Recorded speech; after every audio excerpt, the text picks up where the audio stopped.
Good morning, guys. We are on day 13 of NTI. Hopefully everyone did all right last night in the storms.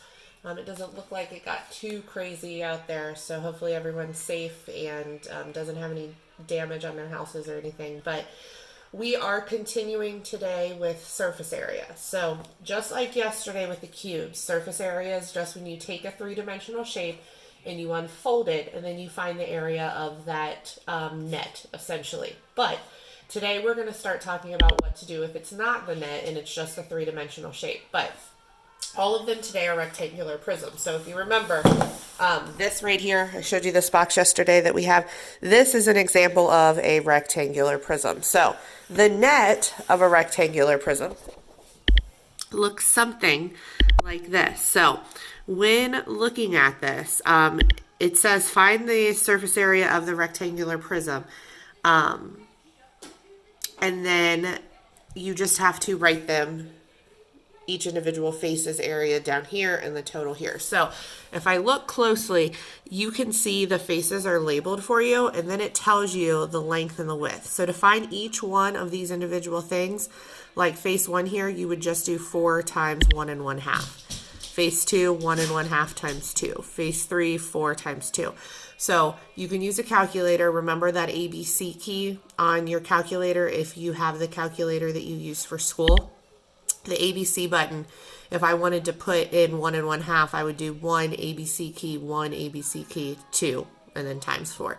So what you need to do is find the area of each individual face, write them down here, type them in. There are text boxes there for you to type in, and then add them all together to find the surface area. So again, all you have to do is do length times width for every face, and then add all of those individual areas together. Now, the next slide, I'm going to leave it on this to show you. So it says, look at the 3D rectangular prism. Label the faces 1 to 6. Now, when you were looking at it, I have added in these numbers that you can click on and drag. And I know it's a little bit difficult, so just do your best with them. But here's what you need to do.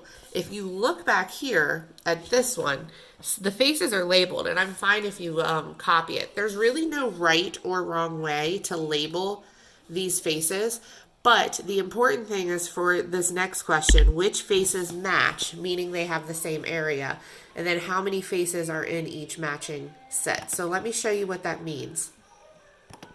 So once you have them labeled, opposite sides or opposite faces on a rectangular prism are equal. So once I have them labeled, this over here and this end are equal.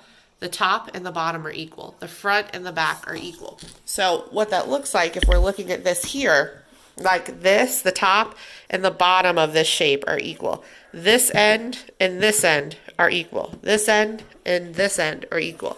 So, and it's really, I mean, if you think about it, it's common sense. If we think about a box, if the ends or the opposite faces aren't equal to each other, it's going to be a goofy looking box and things aren't going to work out right. So once you have them labeled, just tell me which ones are equal, and then how many faces are in each matching set. Well, I'll tell you 2. Okay, so on a rectangular prism, the ends are equal, the top and the bottom are equal, and the front and the back are equal. Okay, so then this is where it gets a little bit trickier. So I'm going to take it back here because I did put in some hints for you. So you can see on this is not a net. This is a three-dimensional face, so, or three-dimensional rectangular prism. So if I'm looking at it, it's kind of like this. Right now, all I can see are 3 faces. I can see this face, and this face, which is exactly what's happening here. So what they've done is they've got find the area of the 3 faces, and it does say label the faces 1, 2, and 3. I did not put labels here, so if you want to create the labels, you can.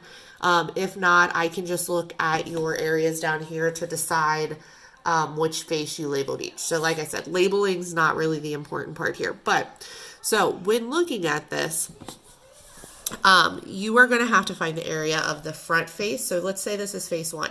This is 10 by 5 because it's like saying we know this is 5, so this is 5. So on this one, it would be 10 across and then 5. So 10 times 5 to get that. The top then is going to be 10 times 4, okay? And again, if we know this is 10, then this is 10. And if we know this is 4, then this is 4. So that top is going to be 10 times 4, and then this one down here on the end is just going to be 4 times 5, okay? Now, once you have the 3 faces here, the area of those 3 faces, the question is, how many of each face do we have? Okay, so think about that. If we go back to the last slide, we talked about how there are 2 matching faces in each set. So how many of each face do we have? Well, we have 2. So again, looking at this and this are the same. This and the bottom are the same. The front and the back are the same. And I already put the answer in here for you, but it says, so we need to do what to face 1, 2, and 3? We need to double all of them and then add it together. So if you come down here, it says find the total surface area.